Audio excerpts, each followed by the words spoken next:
Well, it's a pleasure to have you here again on the program. I am Folashade Ogrinde. Nigeria's headline inflation has recorded its fourth consecutive surge this year. This comes following the April 2023 inflation report released by the National Bureau of Statistics. In what many industry experts have termed unsurprising, the Consumer Price Index, which measures the rate of change in prices of goods and services, rose to 22.22%, up from 22.04% in the previous month. According to the NBS, factors that contributed heavily to this increase in headline index were food and non-alcoholic beverages. The report also said food inflation rose to 24.61% in the month under review, an uptick compared to the 24.45% recorded in the preceding month. Well, to unpack this further, Segun Sopiton, Principal Partner at Woodridge and Scott Consulting, joins me now. Thank you very much for joining us. Now, many industry watchers had warned that the inflation rate will continue to spike. Some very sure April's inflation rate of 22.22% did not come as a surprise to you at all. Oh, no, it didn't. Good afternoon.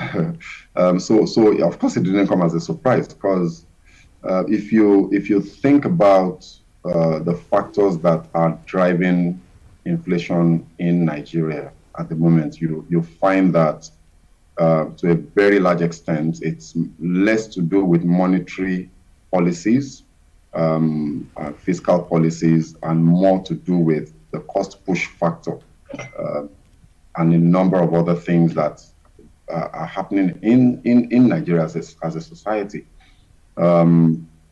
So therefore, the measures that the Central Bank of Nigeria in particular has been taking in the last year or thereabouts to try to tackle this surge in inflation that we've seen in recent years are not working. I said as much. I've said this repeatedly in the last couple of months. With the continued increases in the monetary policy rate by the Monetary Policy Committee of the Central Bank, we've seen that those increases have not achieved the desired results. The Central Bank might argue that maybe if they hadn't made those policy decisions, that maybe inflation would have been worse. But, industry watchers like myself and others have continued to say that we've gotten to a point where we've got to admit that the problems are not monetary policy related particularly, rather than the other structural issues that we have in the economy and in the society at large in Nigeria. And those issues, until they are addressed, we may not see an abatement of this upward surge in the months to come. Now, the obvious culprit for the inflation increase, according to the NBS, is food and non-alcoholic beverages. Again, not surprising. What are your comments on this? Look, in the last week alone, the price of tomato, which is a very critical component of the food basket and of the kitchen of any Nigerian, no matter what strata of society you belong to, you will have to use tomatoes in your cooking. The price has spiraled by about 300% in the last month, from about 20,000 naira per basket to 70,000 naira. That's alarming, and this is not a new phenomenon. And the farmers have put these things down to factors like the wastage that happens from the farm gate to the marketplace. Sometimes tomatoes lose as much as 80%. Farmers lose as much as 80% of the value of their produce. just transporting them from the farm gate. I'll quickly like to interrupt you there. I'll quickly like to interrupt you there. We pride ourselves now in Nigeria as if you could say, the food basket now of Africa, so to speak. I mean, we have a vast hectares of arable land. So how come, in Nigeria now, we've not been able to develop, our storage systems? Because at a point in a particular season, we have, excess of certain farm produce. And, for another season, there's a bit of scarcity. So how come, we've not been able to, implement some of this, storage technology in our agricultural systems? So basically, there are two issues that must be addressed to fix this problem. It's the issue of storage and the issue of processing. And both of these issues are clearly not being addressed by any kind of coherent policy measures from the government. So you find one of the things that I have always said about nature is that nature tends towards disorder. Nothing ever happens by accident. If you want something to happen, you have to make it happen. Our governments have simply repeatedly and continually failed across the country, whether at the federal government level or at the state government levels, to put in policies in the agricultural value chain that will help us harness the massive potential, in that space for local production and meeting of our consumption needs locally and for export, capacity. And look, the reason for this, very simply, Shade, is that we do not have a coherence in a policy formulation capacity of our government at all levels. Government needs to put in policies that will attract private capital, that will drive investment into the sectors of the agricultural value chain, such that we can limit the wastage. Of course, we can't run away from other factors like flooding, other factors like security, which continues to be a problem across the major areas where production of food happens across the country. So when you combine those factors with the wastage that we see from our produce, it's not a wonder that food inflation continues to be the key driver of the headline inflation increases that we continue to see. So it's time for the central bank to recognize and acknowledge this and stop creating further dislocations to our growth capacity as an economy by increasing the interest rates. It's not working. So we're in the middle of the second quarter of 2023, and we are likely, to see a further hike in inflation rate. How severe will the impact be? Well, look, it's very simple. The further inflation, and I think it's important for us to recognize the economic implications, the implications to the larger economy and our the growth capacity of the economy as a whole. I think beyond the impact that we see in the marketplace, what's happening is that consumption is being constrained by this continued increase in inflation. The disposable income in the pockets of Nigerians, the size of the pocket of the average Nigerian is reducing continuously, month on month, year on year. And the more that happens, the less they have to spend, the less they are buying, from manufacturers, from producers of the things that they're consuming, and the less, the more you have a stockpile of inventories in the warehouses of these people, and the more growth is constrained, the more productivity is constrained. So the impact of this continued increase in inflation can be devastating if it is not checked in the next year or two. We cannot continue on this trajectory. Otherwise, we may find ourselves pushing back towards a recession. The outgoing administration, in its defense, says COVID-19 is to be blamed for the rising inflation rate and that inflation is not peculiar to Nigeria. Do you agree with this, with the presidency on that? COVID-19 happened 3 years ago. Shade, the lockdowns ended around October 2020, for goodness sake. That's almost 3 years ago. Of course, there have been a number of other factors. Of course, the economy recovered from the COVID-19, the impact of the COVID-19 lockdown and all of that in the years that followed. But then we also had a number of other factors that affected the economy globally, especially the Ukraine-Russia war. That had significant disruptive influence on the economy. But whilst it's easy to point to the global space to say this is not peculiar to Nigeria, you find that other governments across the world have responded very proactively, very quickly, and inflation has started going down. Inflation in Nigeria is still on the rise. So we're definitely doing something wrong. At a point in the United States and the United Kingdom, you had inflation going above into double digits for the first time in decades, but they're back in single digits. Inflation is on the decline. So it's not correct for this government to say, look, this is a global problem. It's all about COVID and what have you. We are definitely getting policy measures wrong in Nigeria, and it is making the problem worse. So in less than 2 weeks, the President Muhammadu Buhari's administration would hand over now to another administration. And, most industry watchers such as you, have cast a gloomy outlook now, considering the scrap of the fuel subsidy and so many other issues. What do you think must be done now to ensure that, inflationary pressure, decelerates? And, Nigeria has a positive outlook in terms of economic growth?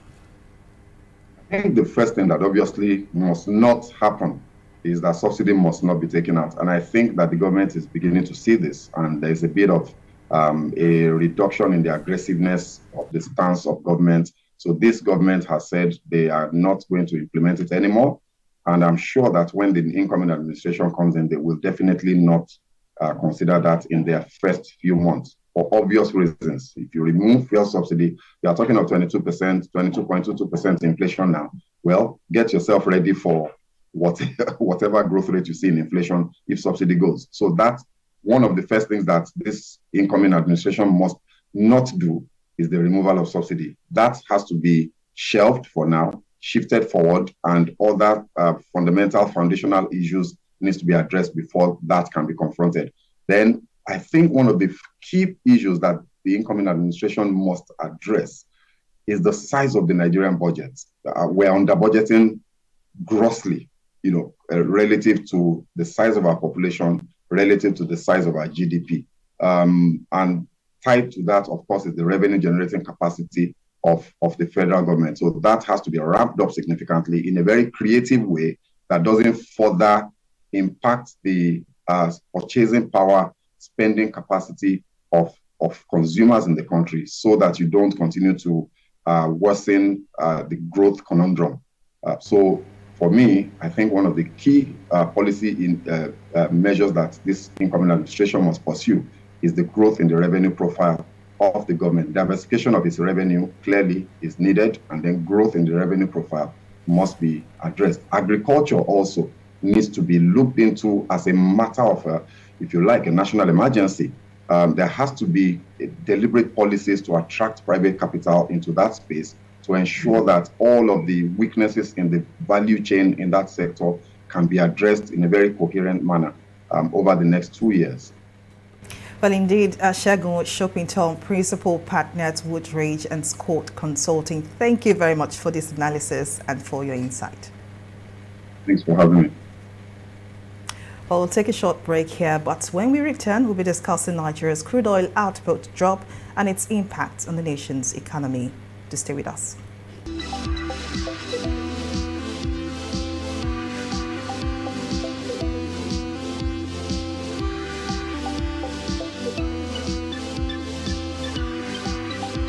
Welcome back to the program.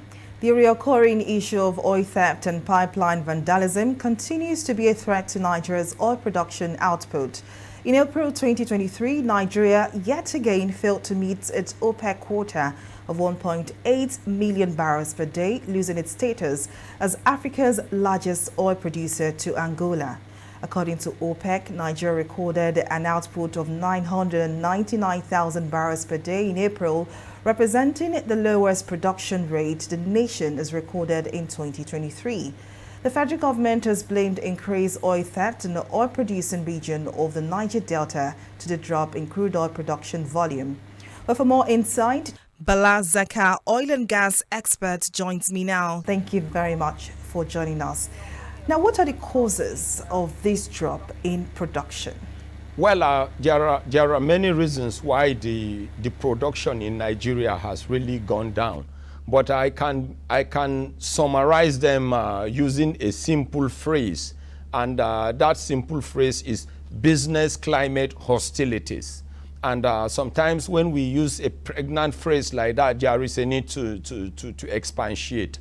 In the context of Nigeria, as I speak to you right now, Nigeria has less than 15 active drilling rigs. Quote me that I said so. Today, the 12th of May, 2023, Nigeria has less than 15 active drilling rigs. And any country, or a country like Nigeria that has less than 15 active drilling rigs, there is no way she will be able to produce and meet up with her OPEC quota.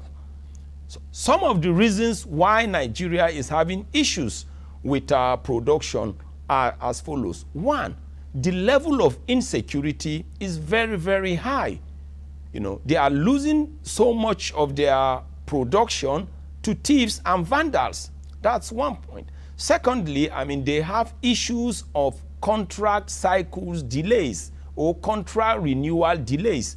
We need to understand that some of these investors, whether they are international oil companies or they are local oil companies, some of the funds we are seeing they want to invest are funds they got from financial institutions. And they need to pay, apart from the capital, they need to pay what we call the cost of debt, which technically people call interest. And even if they are relying on shareholders' funds, they need to also pay what we call dividend. And for them to be able to remain afloat, I mean, there is a need for contract cycles to be shortened. Another concern that many of them are having, are multiple taxes and extortions. So many of them are suffering from community problems. So by the time you sum all this, I mean, the best phrase to use is because they are suffering from business climate hostilities. And I want to add that when I hear people saying they are divesting out of Nigeria because they are going into other sources of energy, is actually not correct. They are divesting out of Nigeria because they are moving to other safe investment havens, but they are still investing in drilling and production campaign activities. What's the impact of the production drop on the economy? Well, generally, the impact of production is this. If you are into production and the volume of production is not enough or is not appreciable with what you have planned, technically, I mean, you are going to be losing revenues. It will be difficult for you to break even. So in the context of Nigeria, the first thing is we are not even able to meet up with our OPEC quota. Your unallocated OPEC quota is completely different from what you should produce for internal consumption. You know, so if you cannot meet up with your OPEC quota, that means you will not have enough to sell to the international market. And if you cannot have enough products to sell to the international market, technically you are going to be the one losing. So, I mean, practically, I mean, then Nigeria will be having, what we call revenue issues.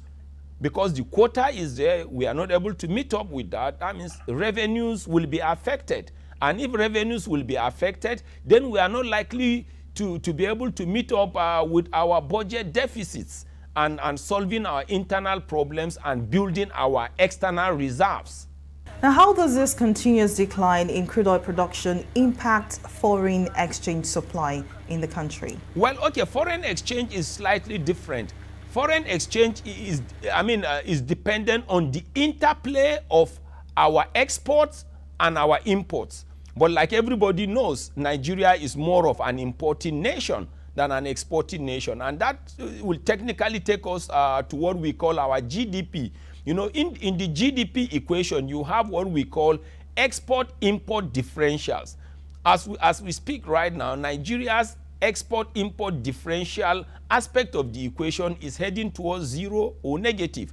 And that simply means we import so much, and because outside Nigeria, the Nigerian naira is not an international currency that is being recognized, that means we have to source for foreign currencies that are recognized. And knowing the depreciating and devaluing or devaluating level of our currency, Nigeria is going to suffer. But beside that, due to other social, health, economic and academic concerns that we have that have been forcing, people to go out of medical tourism or for education tourism and the rest. Of course, Nigeria's external reserve is going to suffer. Another unfortunate thing that is definitely happening is when we look at the ballooning debt of Nigeria and how to even service the debts, I mean, to a reasonable extent, it will not be out of context to say that Nigeria is seriously under pressure. And even when we look at that aspect that has to do with importation of distillates, which we technically also call refined petroleum products, we use foreign currency to import refined petroleum products. So to that extent, Nigeria will seriously be bleeding. If we can do something about internal domestication, you know, we produce so many things that we require internally, especially if we're refining our crude oil internally, then we are going to conserve so much foreign exchange. And if we do that, we will be able to build our external reserve. And if we're able to build our external reserve, gradually we will build our internal economy. And if we're able to build our internal economy, definitely we are going to have a national political power, regional political power, continental political power, and we will be a global power to be reckoned with. How is this situation likely to impact the incoming government? Well, for the incoming government, I can tell you there is so much on the plate of the incoming government. The incoming government is coming to meet probably a debt value of not less than probably 70 trillion Nigerian naira. That is huge. Debt servicing is going to be an issue. We already are experiencing infrastructural decay, and unfortunately for us, all our refineries are in a moribund stage or level. And to that extent, that means we cannot be able to refine our crude oil internally. So honestly, what they need to do is this. For all those that the Almighty will crown to lead Nigeria effective 29th of May 2023, they need to understand that they have a lot on their plate. And the answer, some of the reasons are straightforward. If they look at it, I mean, since we went into democracy, I mean, in 1999, we are now in 2023. We're talking about 23 years. In 23 years, our democratic governance and political leaders were not able to construct a single refinery. They were not even able to maintain the refineries they inherited. That will mean so much. But the good thing is the journey of a million miles starts with a single step, most especially if it is on the right track. So it is in their own interest to cut down the pressures on Forex and make sure we fix our refineries and we construct new ones. Because among all the OPEC nations, it is only Nigeria that has moribund refineries. It is only in Nigeria that crude oil gets stolen. You know, it's also in Nigeria that you have all kinds of vandalism. But fortunately, Nigeria is a member of Organization of Petroleum Exporting Countries, you know, and it's a cartel. So even if we don't know how to fix our problems internally, we should resort to that cartel to help us. The same thing with our gas reserve. We are even more of a gas nation than an oil nation, and we are a member of Gas Exporting Countries Forum. If you look at it, we cannot use our gas, you know, to get ammonia, to get urea and fertilizer. Why can't we resort to GECF to guide us with advice? We've not been able to use our gas to drive gas turbines to generate electricity. Had it been there is electricity, we would not be crowding the filling stations for diesel and petrol. There will be glut there. So first of all, the incoming leaders, by the grace of the Almighty, should acknowledge that, I mean, there are problems on the ground. Then I'm appealing to the loyal citizens, I mean, to give them an opportunity. And if they are given the opportunity, in national interest, they should fix the economy. The journey may be slow, but they should fix it. And in national interest, if we notice that they are doing things that are not right, please let us confront and criticize them constructively in national interest. Bala Zakka, oil and gas expert, thank you very much for your time and contribution. I need to wrap on the program. See you again next time. I am Folashade Ogrinde. Bye for now.